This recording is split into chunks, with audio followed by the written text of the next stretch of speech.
მოგესალმებით მეგობრებო, აი რო არ ჩამეწერა არ შემეძლო. ნახეთ ახლა ბელგიაში ვართ. ესაა ლუდის დასამზადებელი მასალა, როგორც მითხრენ, სხვათა შორის და უკვე მასალა აღებულია უკვე. ახლა ეს არის ერთი 2 დღის მოთიბული, აქ დავდივარ ხშირად. ხვალანზე უკვე აიღებენ, მიწას დაასვენებენ 1-2 კვირით, მერე შეაქვენ ბიოსასუქი, კიდევ დაახრავე და უკვე სხვა რამეს დათესავენ, ან კარტოფილს, ან კომბოსტოს, ან სტაფილოს, ავის რაღაცას დათესავენ რა, ხავს დათესავენ. ოღონ იგივეს არ დათესავენ. და ასე არის სოფლის მეურნეობა განვითარებული, როცა კლიმატი ჩვენზე ვარესი აქვს. ადამიანებს დ-ვიტამინს უნიშნავენ, რომ მზის ნაკლებობა გაქვს. და მე 9-ჯერ დამინიშნე დ-ვიტამინი, ისე უფასოდ მომცეს სხვათა შორის. და აი ასე არის სოფლის მეურნეობა განვითარებული, როდესაც ბელგიას, საფრანგეთს, გერმანიას და ნებისმიერ ქვეყანას მძიმე მრეწველობაც აქვს განვითარებული, მაგრამ სოფლის მეურნეობა ესაყავენ აყვანილი ზენიტში და ჩვენი ხელისუფლება დედააფეთქებული ხან ატომური ბომბით გვაშინებენ, ხან ომით გვაშინებენ.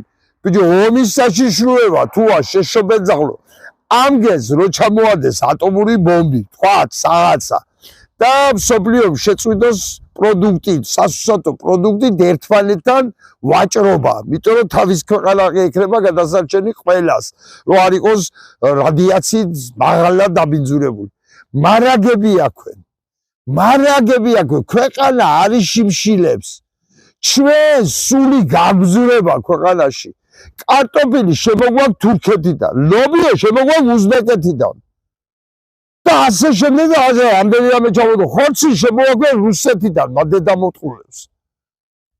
აი ესაა ტრაგედია ხალხო, ამას გეუბნებით რა. აი ესაა ევროპა. ეს გვინდა ხალხო, სოფელში ვინ ცხოვრობთ, მოგმართავთ თქვენ და კიდევ რომ ქართული ოცნების მომხრეები ხართ.